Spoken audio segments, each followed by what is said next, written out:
And welcome back to Psychotria Plays. We're fighting this hot snake. My name's Eric. And I'm Scott. We're glad to have you here, man. I'm glad to have you here, enjoying this this experience with you, Pokemon. And I'm glad that the watchers are the viewers. The watchers. That sounds creepy. The watchers. The watchers on the wall. That sounds really creepy. The viewers. I'm glad the viewers are able to be here for you, cheering you on. For my first true Pokemon experience. Yeah. Alright, so we're wrapped and we're poisoned. This is not good. That is not good at all.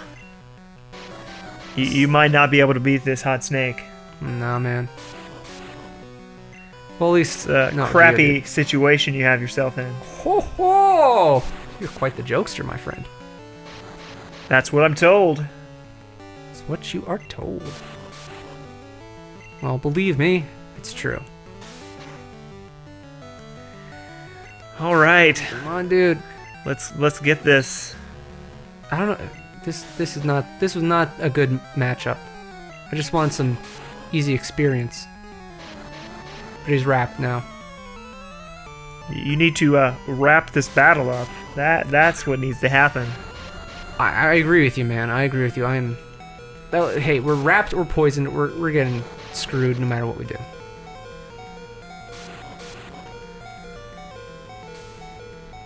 We might be able to beat him if you just do some more leering. Poison. Nope. And he fainted. Yeah. Meow! You know what? Kill it with a rat. He looks so small. And is dead. There we go. Worthless gain all those points. Look at that. Junior trainer defeated. Excellent. I think it's time to time travel. Whoa, what happened here? How did we get here? We teleported, I think. I think so. And what's going? Whoa, look at that rat. He's leading the pack. Rat in the pack. The rat pack. He's gonna take care of that Machop there. No, it's more like the Machop's gonna take care of me, if you know what I mean. Whoa. Inappropriate. Inappropriate. Well, your rat fainted. Alright, no one's actually got an advantage against him, so Raby Baby, you got it. Alright. There's bleed all over him. Oh my god, can you imagine like you get in a fight with someone and they just like they pull out a knife to think that they're gonna stab you, but no, they like cut their arm and start like dripping their blood on top of you. That would freak me out. I would probably leave. I would not want to fight that person anymore. Well, like there are a number of videos you can find them on YouTube and stuff of like fights that just get defused like immediately because like one of the combatants does something so bizarre. One of the common ones that gets done is there's a video, and I think it's like it looks like two Latino type guys, like and one of them just like takes off all of his clothes. He's then he just pulls down his drawers, rips off his shirt, and he's like trying to get up like close, like, well, you want to go? You want to go? Like stark naked. That is one way to end a battle. Good thing this big guy is not ripping off his clothes. Yeah, that would be terrifying. Ah, it's Onyx. Oh wow, we are not ready for that. Go, little bat! Against this rock snake. This hot rock snake. Hot rock snake. Something. If you're having a hot rock snakes, you need to like get some fiber in your diet or something, man. It would be a struggle. That's all I'll say. Ooh, supersonic. Closing time. All right. I'm pretty sure that's the song by Supersonic. If not, I'm gonna never sing a song again.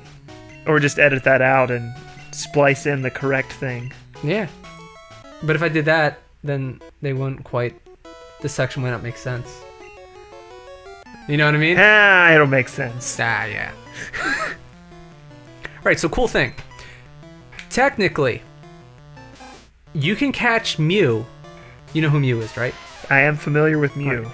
You can catch Mew in this Pokemon without like, you know, getting a Game Genie and putting in the codes and hacking your way to, there is a quote, air quotes, legit way to get a Mew.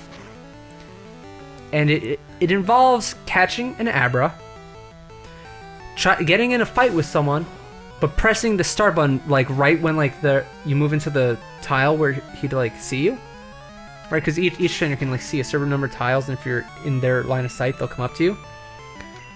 So if you press start as you're walking into that tile, you cast teleport, and you teleport away.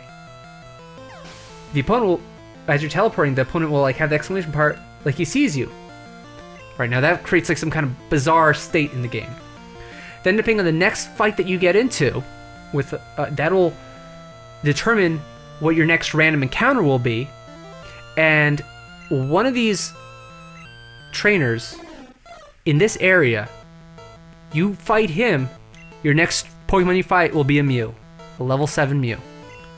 Level 7 Mew. That sounds overly complicated. It is. It's quite complicated. I tried it once. I did something wrong along the lines and it didn't work for me. We're not going to try that just because it's complicated, and there are other people out there who are doing that, and you can go watch them. I see. The thing is, like, Mew, you could only get through like official events, like contests. And you have to mail it out your cartridge, and you get it back with Mew on it, I think. And they used the Game Genie. That's all they did. Yeah, probably. The Game Genie. You ever play with Game Genies or Game Sharks or anything like that? I had a Game Genie for my NES. Yeah. And I actually used it a lot, not to actually put the codes in, but because the system actually would boot the games better with the Game Genie than without. Really? Did you have the top-loading NES or I had the slot front one? loading Where you have to like one. push it down. And the way the unofficial cartridges worked is what kept it from booting a lot. There, like one or two of the pins on the cartridge had to sync up with the security chip. So if it failed to sync, it wouldn't start the game. But the way unofficial cartridges worked is they just kind of, jump-started the system, mind you. They bypassed the security chip by just kind of like overpowering it or something like that. Short-circuiting it or something? Yeah, just kind of sending a spike to it so it like would kind of jump-start the system. Yeah. And obviously the Game Genie had that because Nintendo did not like the Game Genie. Yeah. And so the games would always work because it was always just bypassing the chip instead of having to sync with the chip. Fun fact. That's really cool. This is the enemy, the trainer we would need to fight to make Mew spawn. Ah. Spawn. Oop. Make a noise. But now that we fought him, we can never fight him again. That's sad. So, I don't know if I explained everything right, but that's kind of why that worked. But I did use a Game Genie to cheat sometimes. Yeah. But most of the time it was just like, I want the system to work. Yeah. You figure out a system that works. Hey man, it works. It works. Although it was always fun playing Super Mario Bros. 3 with some of the crazy cheat codes they had going on. I can only imagine the kind of stuff that was like out there, because you're pretty much just like reprogramming the game on the fly, essentially, in some way, right? You could start the game with like Tanuki Mario or like infinite flying. Yeah. Or like that you could do a thing where you could like jump super high, jump off the screen with just a regular jump. Well, that reminds me of like the debug cheats that were often in older games. Like we tried it once with Star Wars Episode 1: The Racer. Yeah. Where like we made it where like we went to top speed instantly, or like the turning radius was like so precise. You like turn and like you just like spin around. And you won that race. Yeah. Because I was dying constantly. Yeah, and I'm a little more familiar with the track, I think. A little home field advantage. If you ever want to try that again, I'm always up for rematch. We could do take 2. Take 2. Unplug your controller and get ahead. Yeah. I think that there was a cheat in this one on Game Genie that let you, like, if you jump off, when you jump off a ledge, you'll never land, and you could just like walk over everything. And you could get to like inaccessible areas. It's pretty cool. So, did this game have trading or anything? Or? Yeah, link cable trading. So, did it know if you used the game Genie? No. Not really. So I mean, you could cheat and get like Mew and then trade it. Yeah. Yeah, that's actually how my friends got it for me. They use Game Genie on their own thing and sent it to me. You accepted a cheated mon, huh? Oh yeah. Yeah, dude. As long as you didn't do it, it's okay. But my game was screwed anyway because I used the missing no glitch, which was it's a really interesting glitch that has to do with like different like values based in game on like who you talk to. And essentially what happens is it makes a glitched Pokemon show up in a certain area, and just getting in a fight with that Pokemon will duplicate like the item in like your 6th slot to like the maximum of like 255. It was really cool, but it would mess up your game something terrible. Like when you beat the game, it inducts your Pokemon to the Hall of Fame, and it screws up your Hall of Fame. Like they're all like glitched out. It'll freeze up and do stuff. Interesting. Like we would use it to duplicate the rare candy item, which you use to level up. It's like a free level up. Ah, okay. So that was the easy way to get to level 100 with your Pokemon. But they'd be significantly weaker because the stat gain isn't as much as it would be if it was through natural means. Like life, you know? Yeah. Reminds me of when I played Skyrim on the 360. Yeah. The book cheat, where you could like read the book off the shelf and infinitely use it to level up different areas. Yeah.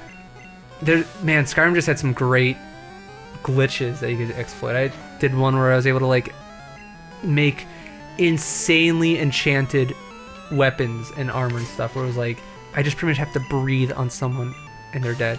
Just remember the one I used. It got patched later eventually. Yeah. They patched it before I used it, but they didn't patch it perfectly.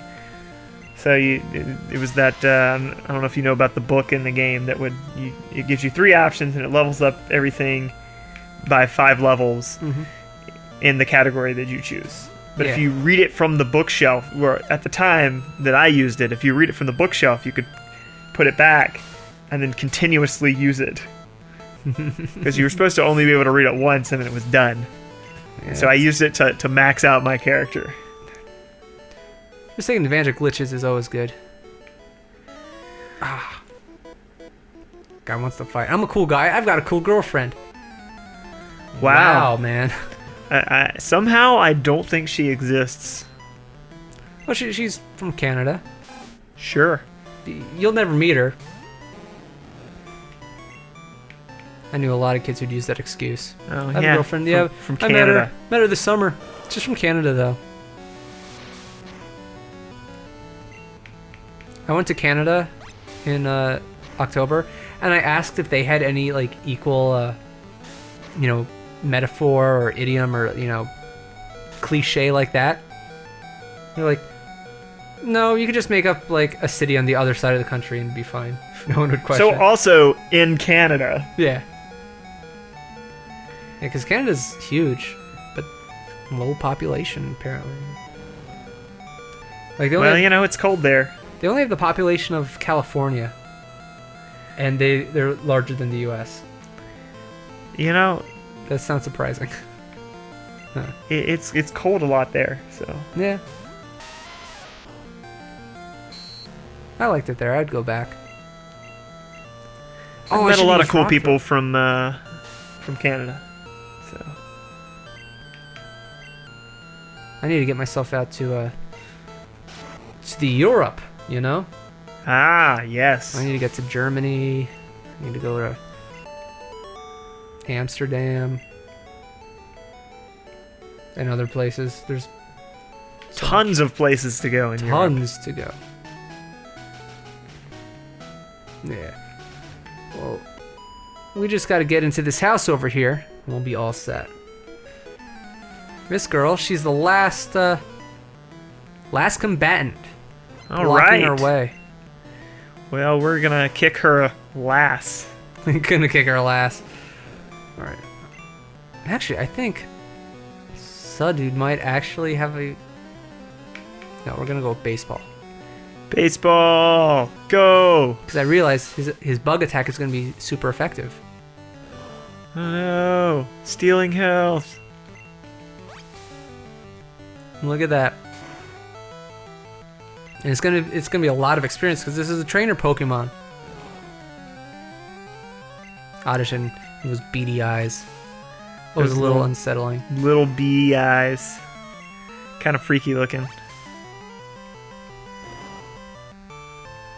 Kind of be freaky looking to like walk up to in real life. You're like, oh, that's a nice little bush over there. Ah! Yes. I was like, why is that bush following me? That'd be terrifying. Oh, Pikachu's not doing well. Let's see if we could just get in a cheap shot. Cheap shot. Cheap shot. Cheap shot win! Yeah, look at that. And I think baseball will do it again. See, I should point this out with Pidgey, but the thing is, it looks so like a real bird. Like the eyes are like on the side of its head. It's not like an anime bird with the eyes like straight forward. Yeah. That makes it more unsettling. It doesn't look like a cartoon. It looks like an actual like bird. It's like I'm not killing this fictional thing. I'm killing a real bird. Yeah, I would not want to be in those shoes. Just imagine if like a real bird just came up to you and started attacking you. I want to be friends with birds. I do not want them to attack me. I was with you. You know, you said, what if a bird came up to you? I was like, oh hell yeah. Then you said attack you. I was like, no, please. I want to become friends with a crow. I want to have a crow friend who brings me like shiny trinkets and stuff. You know, up at the duck pond, you stuff your pockets with bread. Yeah. They'll come attack you. It'll be like Pokemon in real life. As I said, they'd be my friend, but you said attack. Hiya, I'm a Pokemon. No, I'm not. Call me Bill. I'm a true blue Pokemaniac. Hey, what's with that skeptical look? I'm not joshing you. I screwed up an experiment and got combined with a Pokemon. Oh no. So should we help him out? Should we help him out? I think we should. All right. So he got combined with a Pokemon. So technically, what should happen? He's a Chimera. Yeah. So he should go in there and come out on the other end, and the Pokemon should be on the other side. This is like Jeff Goldblum from what's it called? The Fly. The Fly. I saw that on TV once. Yeah. It's the weirdest movie. But see, he comes out, but a Pokemon doesn't come out. What happened to that Pokemon? Did it die? Must have died. Yeehaw! Thanks, bud. I owe you one. So, did you come to see my Pokemon collection? You didn't? That's a bummer. I've got to thank you. Oh, here. Maybe this'll do. Ugh. Received an SS ticket. What is an SS ticket? That cruise ship, SS Anne, is in Vermilion City. Its passengers are all trainers. It's a ticket to get on the boat. It's not the Nazis. It's not like a get out of jail free from the SS. No, it gets me on board the ship. I see. So we conquered Nugget Road. We got the ticket. We met Bill. We're in good shape.